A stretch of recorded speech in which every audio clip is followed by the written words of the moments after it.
Now that we've gotten the pilot out of the way, let's call this episode 1 of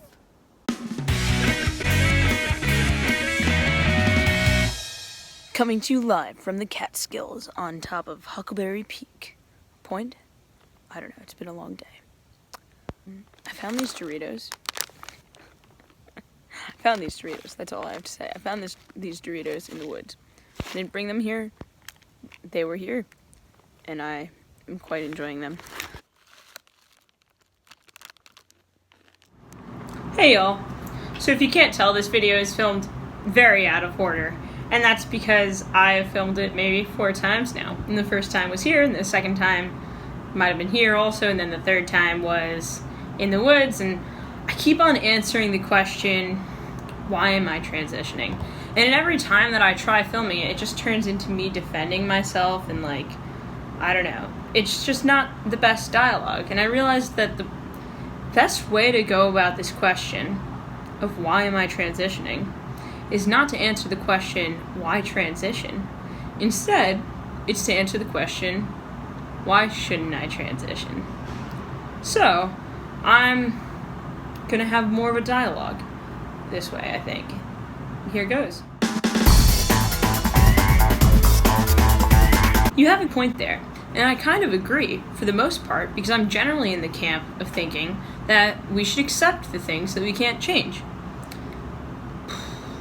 So, for example, I'm short. I accepted that.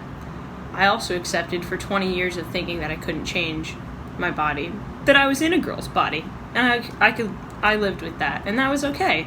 But I realized that, sort of similar to your hairstyle or the outfit you're wearing, if you don't like it because you want to feel better about yourself or impress that girl or whatever it might be, you change your hairstyle or you change your outfit.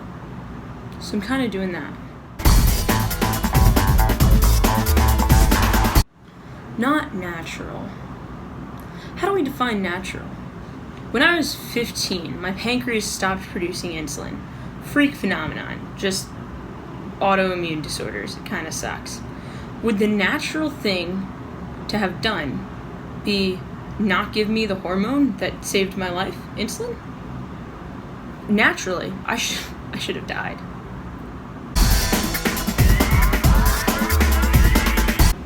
It's not medically necessary. You have a good point there. But neither is Botox or any type of cosmetic surgery.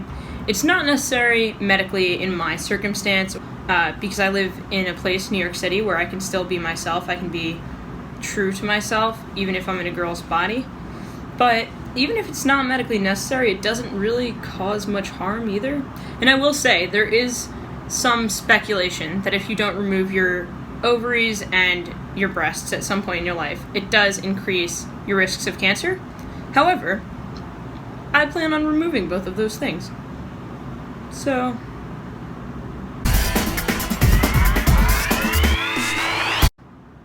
what's your point?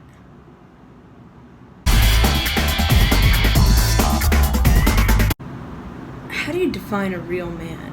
What is a real man? Is it the penis? Because there are probably a lot of war veterans or other people who have been through freak accidents where they've lost their penis and they're still men. If they've wielded a gun, I'm probably not going to challenge their masculinity. Yeah, I think a real or not real, if you don't want to consider me ever a real man, that's fine. That's not the same thing as a good man. And I think I'm going to be a good man. I once asked my therapist, what does it mean to him to be a man? And he said, I never really thought about it. I guess it just means to be a good guy. And I agree. I think you're a man if you're a good guy. Plan on being a good guy. How do you know it's not what God wants? There are a lot of things written in religious texts, I think the Bible once said that we couldn't wear clothing. And don't mistake me, I have the utmost respect for religion. But I'm not sure we always have interpreted quite perfectly what God would want for us. I think at the end of the day, probably God just wants us to be kind and peaceful and live in a respectful society where people aren't hurting each other, I'm not hurting anyone. Living a lie. In what way? If you challenge my manhood, I mean, you have a point. I grew up a girl, but also that doesn't change that I am a man now and in the future. I don't think I'm living a lie if I'm forward and open about my being transgender where it's safe.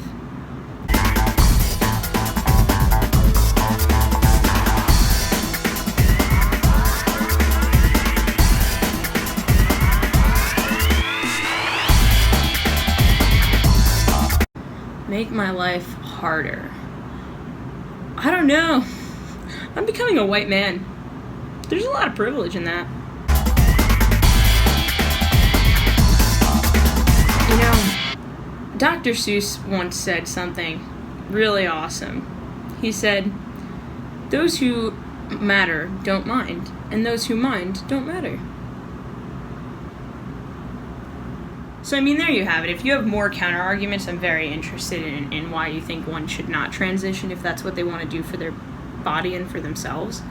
But at the heart of this, at the end of the day, I just want to transition. I just would rather society sees me the way that I see me, which is as a man. And you know what? Let's wrap this conversation up in the woods.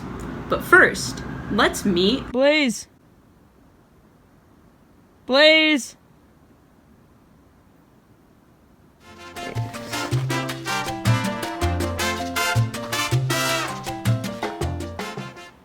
Is she on the ledge? Blaze! Is she gonna come through the bushes?